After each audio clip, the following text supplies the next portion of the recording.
Everyone dreams about living an uncommon life, but how we define that dream is very different for each of us. And for most, it's a lifelong pursuit. Welcome to the Uncommon Life Project podcast. We're going to introduce you to people who are living that life or enjoying the journey to get there. We're going to also give you some tools, tricks, and tips for starting or accelerating your own efforts to live an uncommon life, a life worth celebrating and savoring. Please welcome your hosts, Bryan Dewhurst and Phillip Ramsey. Hello, everybody. My name is Phillip Ramsey. And I'm Bryan Dewhurst. And we are coming back at you with another podcast with the Uncommon Life Project. This time it's another duocast with yours truly and the one and only Bryan Dewhurst. Welcome, Bryan. Thank you very much. So what we thought we'd do today is another one of our sections of the 7 sources of residual income. And I got to be honest with you guys, this one is going to get a little heady. So hang in there with us. I think there's a lot of information. We're going to try to make it as fun as we can. We're going to ham this up. Ham it up. This is going to be the most exciting podcast we've ever done. And here's the funny part. It's about investing. So this should be the place where we hang our hat on. And this is one that, I mean, in all fairness and all honesty, this is the one that we absolutely do. And I think we do it decent. I think we do it okay.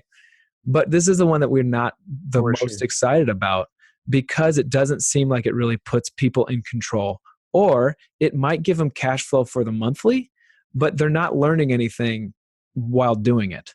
And so this is probably the one that is maybe the easiest one for people to jump into for the 7 sources of residual income. It's just one that Bryan and I just feel like it's part of the puzzle. It's not the one that gets us excited. Puzzle piece. It's a puzzle piece. Well, and I think, when you look at our podcast, Phillip, I think we both have enjoyed the interviews and just the stories that come.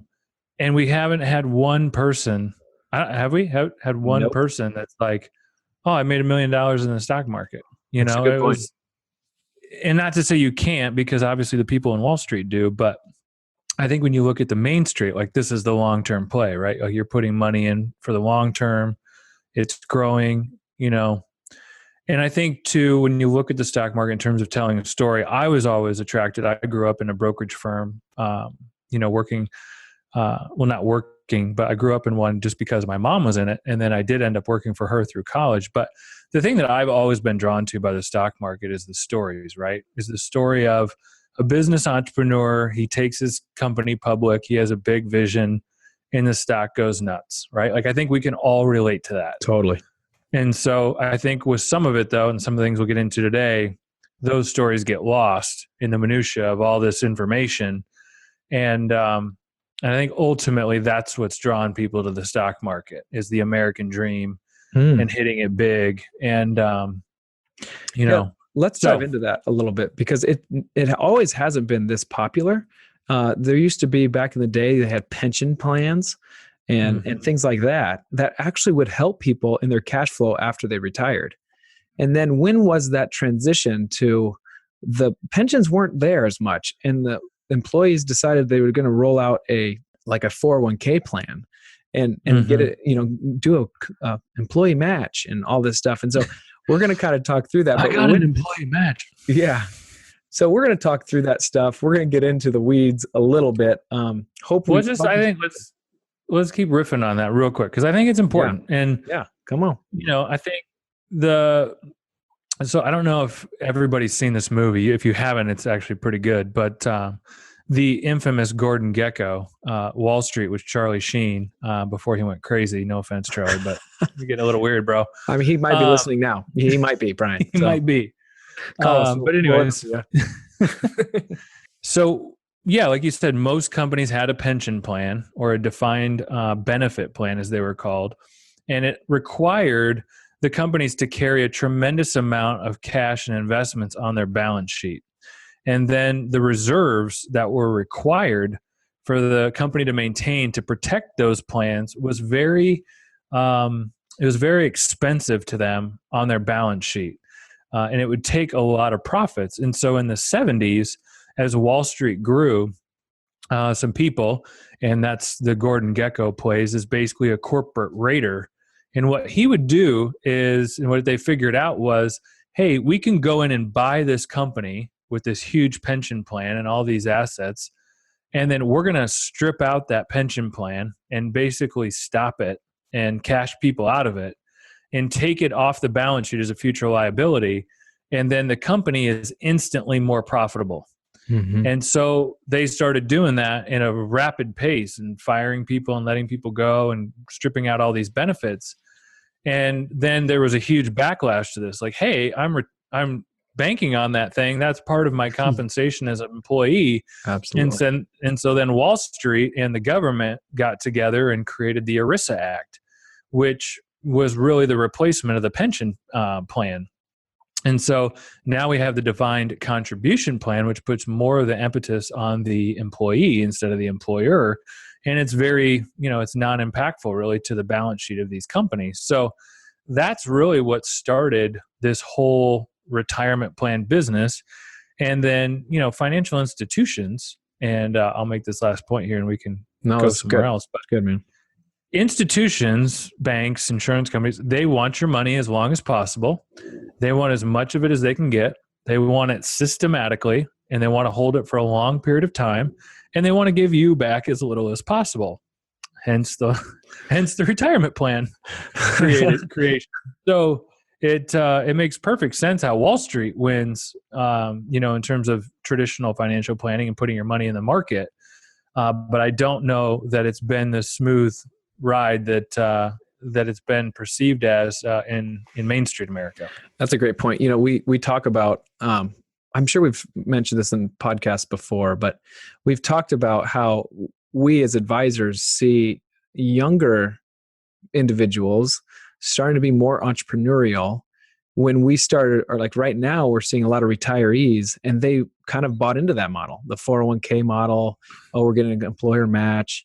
And they're coming out. And honestly, I would say 80% would say they thought they'd have more money than they thought that they would have. Right? I think it's 100%. Yeah. 100%. They all think that they were thinking that this was going to, at the end of the rainbow, be more profitable than they thought it was going to be. And so now we're seeing kind of like a reversion back to, I think my grandpa and our grandparents were more entrepreneurial and trying to get into businesses and trying to create businesses and do things on their own.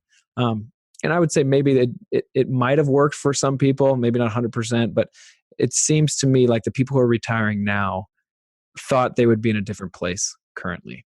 And so when we see that, I mean, we have to call a spade a spade. It seems like they wish they would have had more control of their time and money throughout the X number of years, 44 years, for example, my father. And so this is why we're kind of passionate about the 7 sources of residual income, but this is one of those 7 sources. So we're going to talk about a big one. It is. So, and you know what, this can be as big or as little. And this is always what we talk about for the 7 sources. This can be as big of a part of your plan or as little as part of your plan as you see appropriate. So let's go ahead, and I want to talk about the qualified money versus the non-qualified money.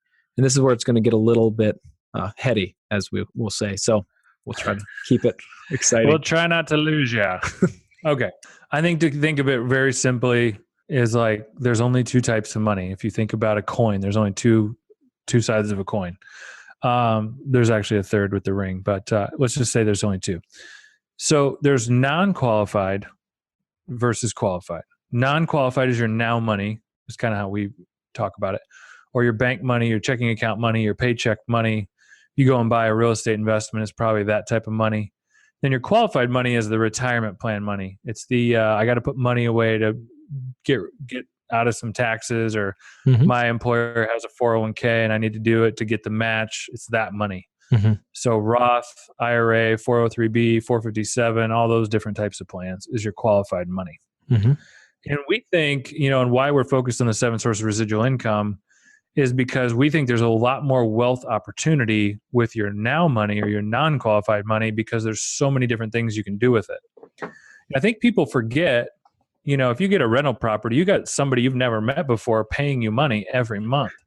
Or if you start a business, you got employees that are working for you, you got multiple people that are generating money for you, and all the different various sources of 7, residual income. But when you put money in a qualified plan, you can really only benefit in 3 ways. You putting money in, your employer putting money in, and then, the long-term appreciation in the stock market. That's really it. I mean, there's only real three ways to grow that account. And the third of that equation can go negative on you. It doesn't have to It can go backwards. Right? Yeah. Yeah, for sure. So we think just the non-qualified and solving for the residual income to match or meet or exceed your monthly income needs to survive. Like if you just focus on that before you'd ever go into the qualified money, it makes way more sense. And we see all these young people like, 18 to 25, 18 to 30, and they have already plowed. I mean, in some cases, almost $100,000 into retirement plans, and they have very little money in the bank. But then they want to get married, they want to buy a car, they want to buy a house, they want to buy a rental property, but their wealth is tied up. And conversely, I think the last point I'd make is we have a lot of people in their 50s and 60s that are like, I have too much money in these retirement plans. I want to do something else. Yeah. But they're at the top of their salary. Yep. And they've got to max these accounts out because they're getting crushed in income taxes. Yep. So if the young people would just solve for their non-qualified needs of how much money do you need and building that up through residual sources in their 20s and 30s, they could probably retire by 40. Yes. And then if you have excess money, then put it into the market in these qualified accounts because you do need the tax deduction. Yep. And you have it. Yep. So now let's quickly talk about that because you touched on something that I want to dive into like we always do. So here we are. You said, so let's say this whole thing works. The qualified plan, when you've been putting your money in, your employer has been matching it, and now you have $2 million of your qualified plan. How many years do they actually have to dictate what they want to do with that money before the government starts telling them what to do? Yeah, 11. 11 years. So you accumulate for, let's just say 59 and a half, and then you have 11 years from 59 and a half to, what's the magic age? 70 and a half. 70 and a half. And then now the government is going to start requiring you to take a minimum distribution. Those are called RMDs. And they're going to start, because they haven't been taxed before, they're going to start pushing it over the ledge, as we call it, because they want to get their taxes out of that account.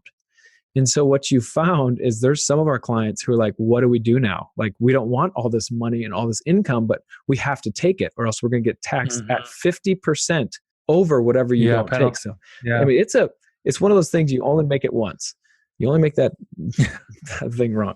And it's interesting too. I thought the other place you could go with that point you were trying to make, Philip, is, let's say everything goes right and you're 40 and your 401k is at $2 or $3 million. It's kind of like, so what? Like, you can't touch it. Yeah. And you can do a 72 T distribution before you're 59 and a half, but the government mandates that you take out even in equal payments. And so the withdrawal rate ends up being like 1 to 2%. And so it's a very, it's still probably a lot of money if you got $2 or $3 million, but still it's not what you're thinking it's going to be. Totally. And so yeah, I think it's just to start putting money in those vehicles at 18 to 25 when it's legitimately 40 years away. We don't see a lot of I just wouldn't start there personally to build wealth. Now, this could be case by case, and we need to probably make the whole compliance thing. We're not tax advisors. Yeah. And we do work closely with each one of our clients, with their tax guys, to really talk through, tax women, I should say that too, to talk through each situation. But as a whole, it seems to be what you're saying is actually right. And so here's what I would say too, to help you kind of formulate your own thoughts. There's 3 questions we normally ask people. And the first question is actually interesting because taxes just went down. But so the first question is, are taxes going up or down? And majority would say the taxes are probably going to be going up just because we've got a lot of debt. Okay. So that's normally yes, taxes are going up. And then would you rather be taxed on the seed or on the harvest? And from Iowa, the seed. we understand that because, you plant one seed and then out comes 4 ears of corn, and you'd rather be taxed on the one than the many. And then the last question that we ask is a dollar worth more today than it is tomorrow? Or another way you can ask this is, how many candy bars can you buy with $1 today? Not one. But half of one. How many candy bars could you buy when you were little? Probably around 2. Like 2. Yeah. It was like So- 2. You can so- get like a candy bar and a Slurpee, at 7-Eleven. I love it. I used to, okay, we digress, but we're trying to make this a little bit more entertaining. And then, so We're trying to ham it up. those questions would make you wonder, maybe the qualified accounts might not be what I thought they were, or the 401ks. We'll just say that because a lot of people will know that. So just Sure. something to give you a little bit of an uncommon thought about the whole, I guess, norm of that.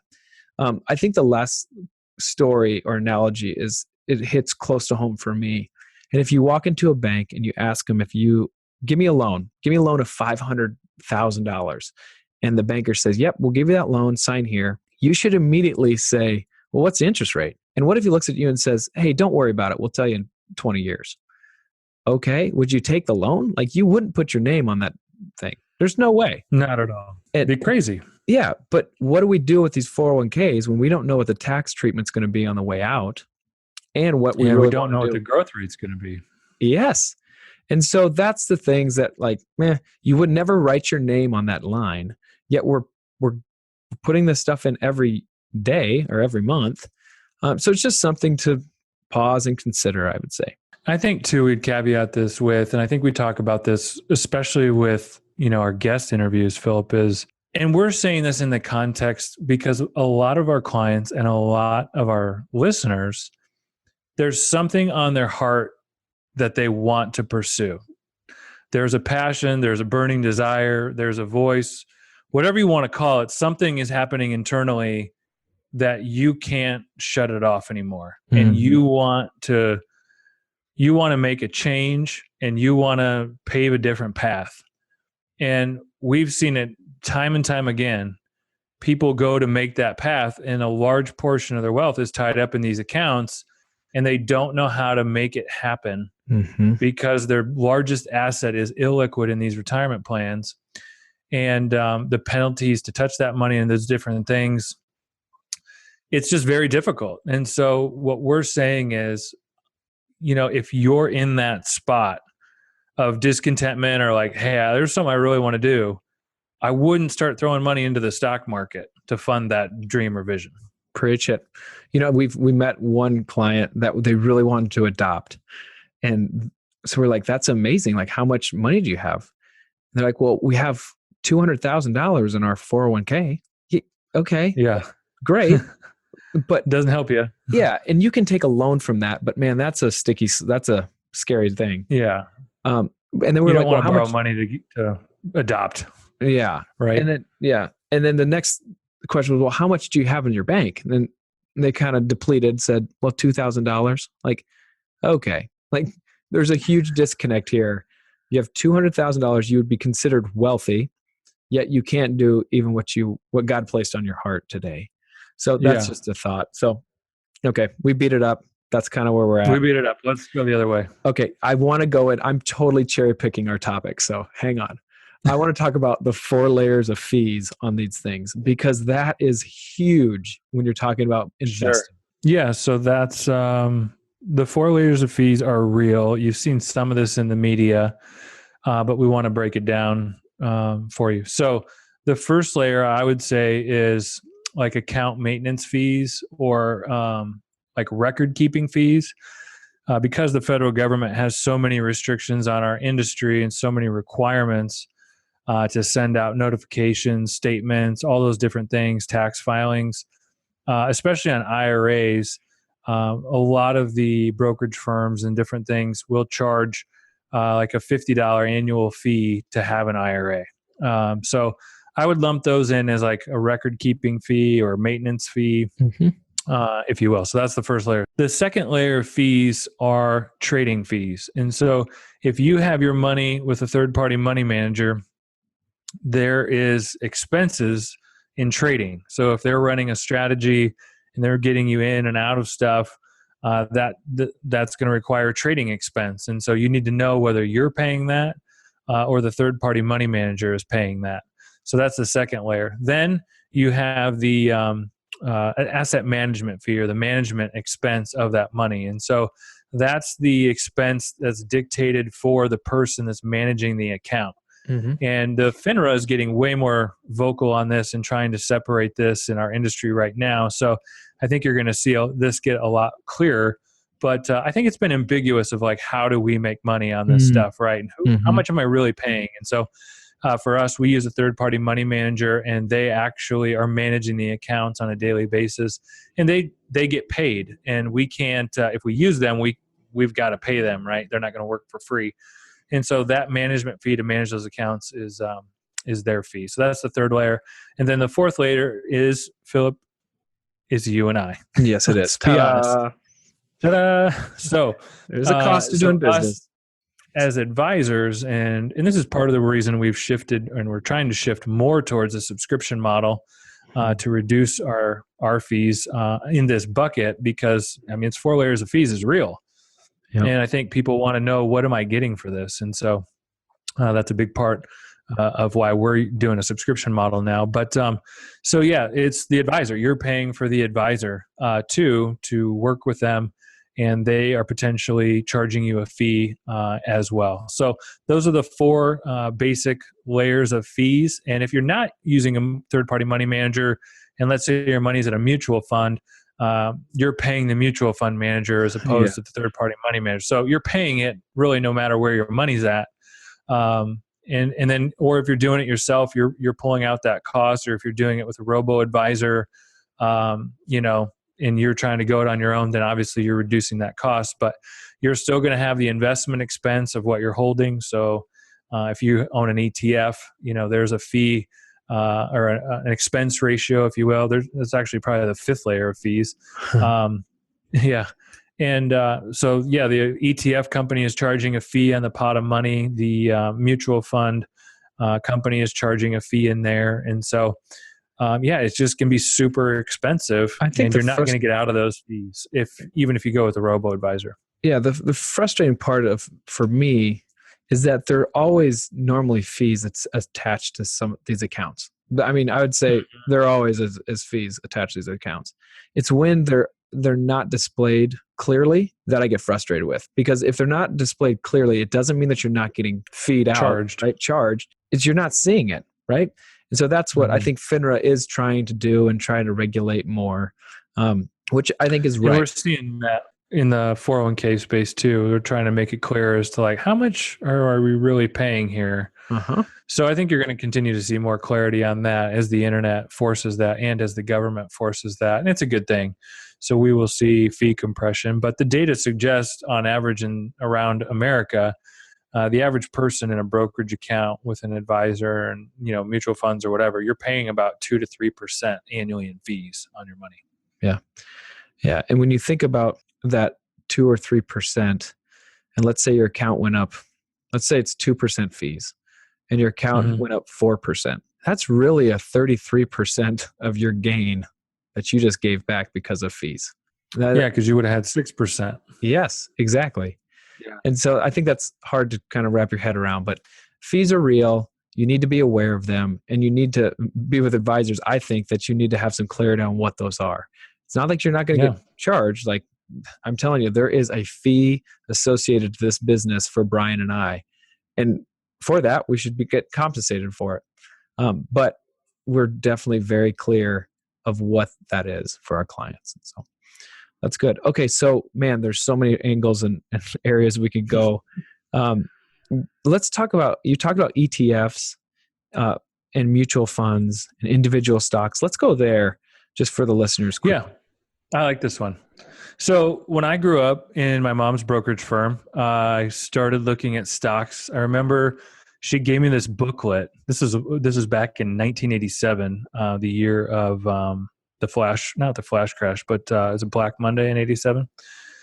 And I had this thick booklet, and it was like a stock booklet, and it had all the stocks and their prices and the ticks. That was back when they did the fractions, And so I was been looking at stocks since I was 6 years old. And then, she was more in a Wall Street style firm where it was just stocks and bonds, and brokers were on the phone selling stuff on the phone, kind of like you see in the movies. But these guys were, good guys. We're here in the Midwest. And so it was just, it was a good firm. And so I grew up around that. And that's kind of why I resonate with the, the story, right, of a stock and why are we buying this? And just I mean, it's all those like storied companies. it's like ingrained in you. Like I've heard you Yeah. talk about them, and it's just like you go into this mode, and it's Yeah. Bryan's in stock mode. Just leave Stock mode, let him go. And I think I was like Jim Cramer Jr. in college because I worked at her firm, and I mean I could quote probably 200 to 300 stocks and where they were at on any given day and what they were doing, and really I've backed way away from that, and here's why. It's the Enron, it's the WorldCom, it's the ones that go wrong that have really, I think, kind of maybe embittered me to all that. And I think for me too, I was a finance and economics major in college. And so I'm really big on trends, right? Like I think you can look at like AI, artificial intelligence, and I think semiconductors will do extremely well right now because everything is getting a chip in it, right? Like the Internet of Things. I mean, they're putting chips in coffee makers, toasters, refrigerators, everything has a chip. So those are trends. But then if you go in and buy the wrong semiconductor stock, you could go down 30 to 40% while the rest of the industry is up 30 to 40%. And that just, I don't have the time as much anymore, obviously, with the success that we've had, you know, praise God and all that and everything that we're called to do on a daily basis. I just can't do the research that I used to do. And that's kind of why we've hired a third-party money manager for this sleeve of our business. But so yeah, I think obviously you can make a lot more money in individual stocks, and you've seen that in Apple or Disney or Amazon and those types of things. But you can also get it wrong. And so that's where I've just kind of got frustrated with having the right thesis, having the right trend, picking the right subsector of the industry, but then picking the wrong stock. And so that really dovetails to me into mutual funds too, because a mutual fund, for the most part, and again, now there's more mutual funds than there are stocks, if you want to think about that. So there's more people telling you you should own this stock than there are stocks to buy. So this is the old, like, you know, Peter Lynch in the 80s, you know, invest in what you know. And we got this explosion of mutual funds. And, you know, it's the guy sitting there thinking, I think Pepsi's going to do better than Coke. And I think Delta is going to do better than United. And I think Clorox is going to do better than Colgate, that type of thing. And really what you ran into is that guy could have been a great fund manager, but nobody really ever tells you when he leaves. You know, did that guy retire? Did that guy, you know, kind of go through a rough patch in his life and the performance suffered? You just don't know. Yeah, just to clarify, so a mutual fund is picking individual stocks and bundling them up and then presenting it to individuals. Okay. Just wanted to like here's a large cap mutual fund. Here's a domestic equity mutual fund. Here's, you know, and then you got these guys that are putting their personal twist on what they think is going to happen. And then you're paying them a fee for that. And so a lot of times you'd have funds that, like, again, you're picking the right trend. I want to be in a tech fund. Well, you got a guy that has the wrong thesis and you might underperform the whole index. And so really what the data has suggested is we need to reduce fees and we need to reduce the fees. And over the long term, the majority of these mutual fund managers can't beat the index. And so then to do research on top of not only the trends or maybe the stocks to be in, well, now you got to do research on the guy trying to pick the stocks. Well, that's exhausting. Did he leave or not? Yeah.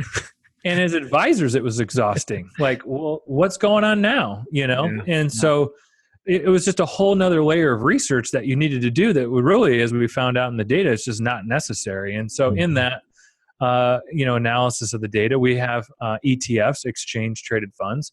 And it's kind of like a cheaper, less emotional, less subjective way to diversify or pick a trend or a sector. Now they have them for everything. And just mirror an index and strip out all that cost of somebody trying to put their own flavor on semiconductors. Or why am I picking this one over that one? We'll just buy all of them in the index and just get out of their own way. So our third-party money manager leverages their investment platform, mainly through ETFs. They do some individual stocks and bond portfolios, and they do a few mutual fund strategies if you've held them for a super long time and there's unique situations. But predominantly, they're using exchange-traded funds, very low cost, like the lowest cost you can get. And they're trying to just strip out all of that cost, all of that subjectivity, and they're doing the research and saying, hey, I think we should be long Japan. Let's just be in the Japan, cheapest index, or we like semiconductors. Let's be in the semiconductor index. And so, and that's kind of the difference between them all. Instead of having individual risk of that individual company. Right. Yeah. Or, and especially like in Enron's case, and you've got fraud. I mean, and so we'll see how it plays out. But I think there's several stocks in the marketplace right now that are on an Enron type path. And I can't wait to see it play out because it's still prevalent. Totally. All right. So let's talk about technical versus fundamental analysis. What does that mean? So this kind of dovetails on the previous one. Yep. I was taught and kind of grew up with the fundamental analysis, and there's kind of two schools of thought on that. So I'll break that down really quick. It's called top down or bottom up. So top down is saying, okay, we got Donald Trump, let's just say you're pro Trump. We got Trump, we got all these Democrats out of there. And I'm not trying to be political. I'm trying to frame an investment case, we've got that. We're going to get lower taxes. We've been through 17 years of sideways, huge blowups in the market. Everything's been worked out. America's ready to get back to work. I think the stock market's going to go up because of the macroeconomic things that are happening. We have low interest rates. The government's printed a ton of money. I think stocks are going to go way up. So that's the top macro.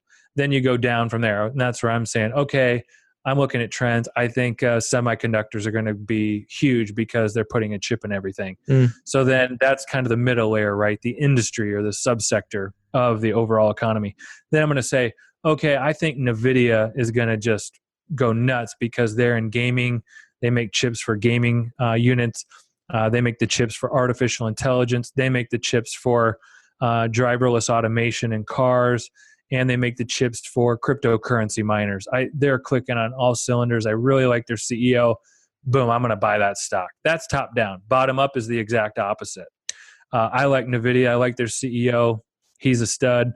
The stock's going to go crazy. Yep, the industry should go crazy because they're putting a chip in everything. And that looks good. And then macro, yep, we got Trump. We got low taxes. We got low interest rates. And so that's the reverse.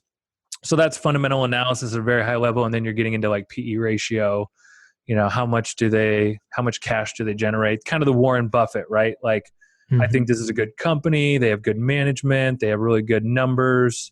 They're undervalued. They're just fundamentally a sound company inside and out. Technical analysis is saying, man, the heck with all of that. That's exhausting. People are people and have been for 10,000 years, and the decisions we make are inherently the same. And we repeat the mistakes that we make, and we repeat our emotions because we're emotional creatures. And so a stock chart is just an expression of human behavior and emotion. And over the long term, those charts are going to perform and behave similarly through different trends. And by analyzing the chart, I can overpredict or with a high probability determine what I think is going to happen with a stock, regardless of who the CEO is, how much money they make, or whatever. I'm going to try to interpret the future of the stock price based on the technical analysis of its chart, the volume of the people buying the stock, and those different indicators that have been created to track that stuff. Good. So that's kind of the technical versus the fundamental analysis. I think that's good to go into just because it gives you another framework to work through. Yeah. So let's can I add one thing, Philip? I think you can. Yeah, I'm going to let you. Okay, cool. So I grew up as a fundamental analysis guy, and then when in 07, 08, I got really into Ron Paul, and I got really into the fact that I thought we were going to have an economic crash. Based on the economic training that I got in college. And so that's really when I felt like most people just didn't see it coming, but I did, luckily, and was able to make some changes to really, prevent that from being worse than it could have been for our family. But in that, getting back into the market when you see that type of crash was difficult. Yeah. And that's really why we've approached the YouTube channel the way we have and looking more at technical indicators and technical data of the market to have both So I think we have a great view of the macro, Balance. but we were missing that technical balance. And so that's the purpose of the YouTube channel, is to kind of blend the macro with the technical and really see where we at and what is the data showing us. Because sometimes the headlines in the short term can be very polarizing and fearful. And we saw that with the election, and we continue to see that in the media. And I think that will get worse. And so the technical helps us drown out some of that stuff. Totally. That's very uncommon, Bryan, that you do that. Thank you. I appreciate that. Okay. So there's a lot of, I think, questions between savings versus investing versus speculating, at least with our clients when we first meet them and first talk to them. So what's the difference between savings? Do you save it? Do you invest it? Is it a speculative investment? So let's walk through that a little bit for the listeners. Yeah. So I think this is a huge topic too, that could probably just devote its own show to, but I think savings is kind of lost in the sense because of the low interest rates, and we have farming clients and we have older clients, and they talk about 50 years of leaving money in the bank, and that money on average was earning 5 to 6% every year. Gosh, and that could you imagine? Up. Could you imagine? I can imagine. It would be amazing. I actually remember my brokerage account at my mom's firm in 1999 when I started working there. I was 17. And my money market on my brokerage account was paying 5.5%. Unbelievable. I mean, think about that. Liquid cash paying 5.5%. But anyways, I think savings in the term of what we think about it as is leaving money at the bank and earning a rate of interest. And that's actually the first layer of residual income as part of our 7 sources, is getting income on the money you're just saving, like your emergency fund, that type of thing. And I think it's become kind of a lost art, although we do have a lot of clients that leave a lot of money in the bank. And that's why they're coming to us saying, man, I don't want to do this anymore. How long is this going to go on? And we have had some interest rates go up, and I think you'll see interest rates go up again here. The new Fed chairman reports, I think, next month. And I think you'll see interest rates go up a little bit. But I think that's that lost art, and it's pushed a lot of money into the market. And so then let's move into that investing, right? So investing is, I don't need this money for at least, I think the book answer is 5 years. I would say probably 3 to 5 years. I don't need this money for 3 to 5 years. I got money in the bank, or I've got money in a cash value life insurance policy that's stable. I want to take more risk, and I want to do something more aggressive. Perfect. That's investing. I'm going to put money in. I'm not going to touch it. I understand it can go up and down, and I'm going to invest for the long term. That's investing. I'm committed to this. Speculating, I think, is the other one that most people, I think it's kind of in the vein of savings, because I think savings is a lost art. And I think a lot of people that are speculating think they're investing, but they're actually speculating. And speculating in something is really more of a short-term focus. You're in, you're out. You really don't understand what you're doing. And it's interesting too, with a lot of our interviews, Philip, I feel like a lot of people were speculating when they first got started, but they were speculating more with rental properties, or trying to start a business, or I'm passionate about something, but I don't know how to put train tracks on this thing. That's a good point. But speculating in regards to the markets, and I would even, lump in cryptocurrency with this, because I do think cryptocurrency falls in this bucket if you're going to do it. But speculating is basically trying to buy and sell more frequently things that you truly don't understand. And you don't really have a system to derive profits from it over time. You're really just guessing, trading on momentum, trading on emotion, trading on headlines. And there's no rhyme or reason behind what you're doing, other than you have money sitting there that you feel like you got to do something with. Yeah. And it's funny because would you mention our other people that we've talked to and our clients, it does seem like they are speculating a little bit, but they're speculating on something that they're passionate about normally. Right. Or they're speculating on something that they're going to learn something from, whether or not they're passionate or not. And that's why it's scary when you put money in something that you don't understand and you have no control of what you do or you don't know. In this bucket, in this kind of investing type of talking about this kind of money, man, when it goes down, what did you really learn? Nothing. Yeah. But if I have go ahead. Can I share a story real quick on this? Yeah. So I had this conversation last night with a guy, and he initially got into an oil and gas deal. Yep. Just put in a small amount of money. I know and it where went this is really going. well. I know where this It is went going. really well.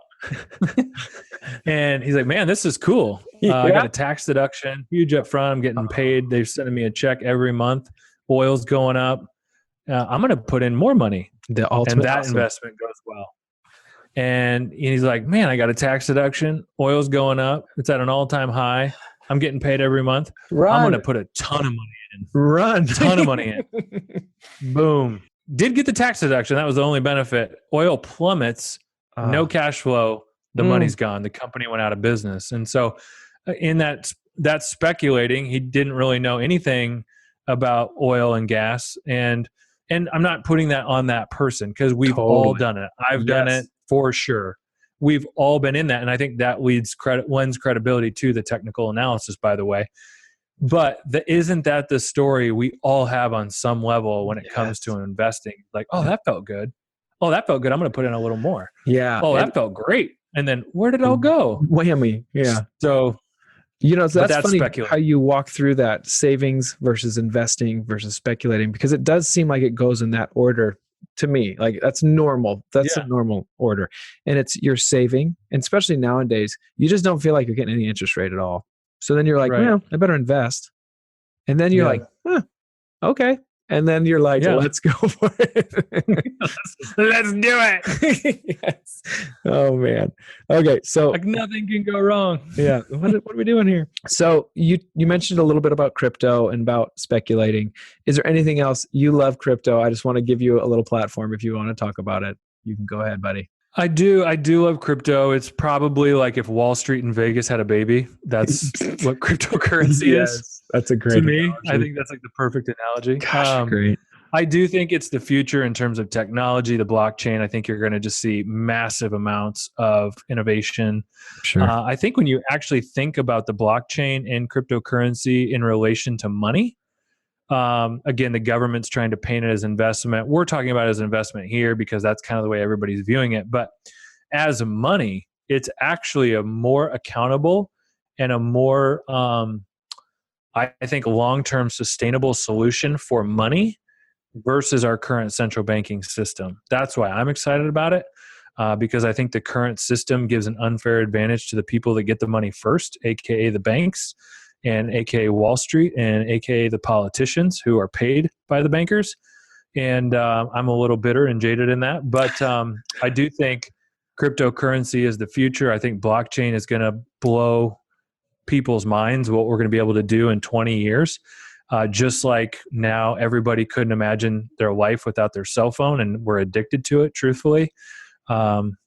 And I think the blockchain is that, and cryptocurrency will be that. But I think a lot of people are speculating right now, just as they did in the .com era. But I do think there's a lot of money to be made if you are patient and you have a strategy and you don't overinvest based on where you're at, and you do the research. And that's kind of the way I'm approaching it personally. And I've enjoyed being able to talk about it with our clients, and I think make that analogy back to like, hey, remember that big, huge first computer you got? You didn't really know what it did, and you didn't know if like, why am I buying this? But you bought it, and we all have that dead hardware in our basements that probably needs to be taken to a landfill. And we've spent tens of thousands of dollars on having access to the internet, and I think that's been a progression, right? And so I think dipping that toe in the water with $1,000 or something, very small relative to your overall holdings, is kind of like buying that first computer. And so that's kind of how we're approaching it. But yeah, so there's a lot of topics here that we could keep going into. I think at this point, I would just say, if you have any questions at all, reach out to us. We can walk through those. Lastly, I just want to point out too, we are more advocates for our younger clients to start a non-qualified, we call it an engine account, that would kick off income, kind of like a rental property, and get it back into the flow of your cash flow to try to help you solve for tomorrow instead of solve for the last day of your life. And that's what more of a qualified account would do. So Bryan, thanks for walking through that with everybody. I hope you guys thought it was a little bit more fun and enjoyable. Trust me, it could have got a lot worse. So thank you, everyone. Yeah. I appreciate everyone for listening. Any questions you guys have, we would love to answer those for you. If you would do us a huge favor, and I mean this, subscribe to this show, give us, just rate us. And that sounds super lame and maybe, I don't know, selfish, but that really helps us. Go ahead. Yeah, it helps us with our ranking on iTunes and Stitcher and Google, and getting more eyeballs on the podcast and more ears, if you will. And I think just a plug too, like if you do want to understand more about technical analysis, our YouTube, Uncommon Wealth Partners YouTube channel, we're trying to dive into that more and explain more of what the data is suggesting the market is saying. And, we've helped several people who are like, man, I really want to start understanding trading. I really want to start understanding options. I hear all this stuff about it. And I think it is a viable path out of maybe your day job. Mm-hmm. And we know several people that trade their own money and wealth as their day job, and they have, retired from corporate America in that. And I think that's something that we can help people put a path on. You ultimately got to do the work and make the trades and do the research, but it is a viable path. And I think it's going to be more of a viable path with and because of cryptocurrency and the expansion of that market. And I think if you are having those types of feelings, please reach out to us because there is an avenue for that. And Brian's done a great job in being very religious on doing the 2 weeks. Every 2 weeks, he puts out that YouTube. So I really appreciate that. So again, guys, you guys been watching, friends, I should say. I say guys a lot. I should just throw that out. We got to stop saying guys because there's a lot of women listening. There is. So shout out to all the wonderful women out there listening to the podcast. Friends, thank you. You've been listening to the Uncommon Life Project. This is Phillip and your host, Bryan Dewhurst, don't you know? And guys, we'd love to Thanks for listening. Keep listening and keep tuning in. Have a great day. Thanks, everybody.